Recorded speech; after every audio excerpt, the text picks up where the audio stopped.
required to be recorded earliest, and that is the responsibility of board of directors.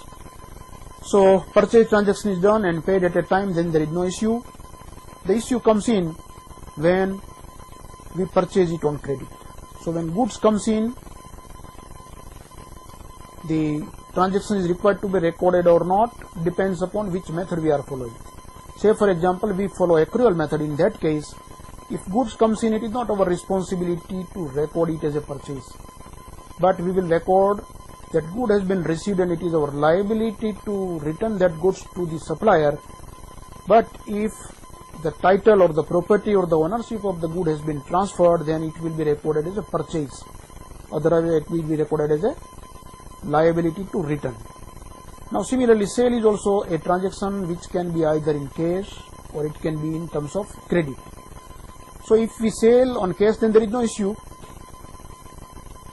because when the goods goes out, money received, the transaction will be recorded. But if we record a sale which is on credit, money is not received, whether we have to record that transaction or not depends upon whether the property or the ownership or the title of the good has been transferred to the buyer or not.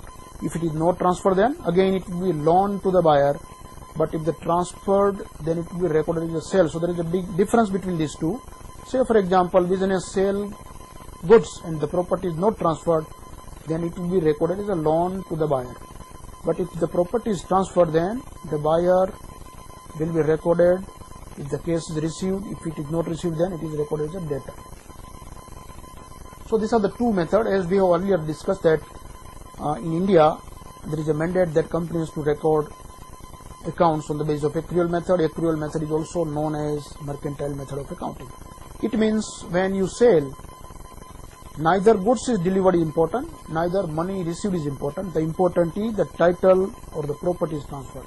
Similarly, if you are providing goods, then the important is if you perform the part of service, then you can record it as a revenue, otherwise you cannot record it. What is the exception? I will tell you that if we have taken subsequent an example that if say for example your company is a bank, then if bank has given loan to a client, then say for example that there is a agreement that client will pay quarterly interest. So at the end of the year, whether client pay interest or not, at the end of the first quarter, the revenue, that the interest will be recorded as income of the bank. So that is the accrual basis of principle. But there is an overriding principle which is known as NPA, non-performing asset.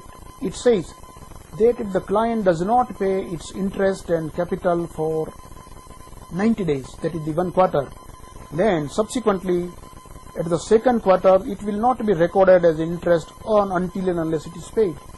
So in the first quarter we have seen that whether it is received or not, it is required to be recorded as an income. But at the second quarter, because there is a default, therefore that account will be transferred to NPA account, and until and unless actual case is paid, the transaction will not be recorded. So accrual method is mandatory for the company. Rest of the organization take either case or accrual. There is also a third method which is possible, which is known as the hybrid method. It means few of the transaction can be taken as case and rest of the transaction can be taken as accrual method. But again there is a check. For income tax purpose, hybrid method is prohibited under section 145 of the Income Tax Act. Now business needs information for sustaining, for doing their normal working, for their survival and for their growth. Ultimately at the end of the year, they have to share their profit and loss among the shareholder or the partners, therefore they need information. There are certain regulatory information. If you are a listed company, then you have to give information to the stock exchange, you have to give information to the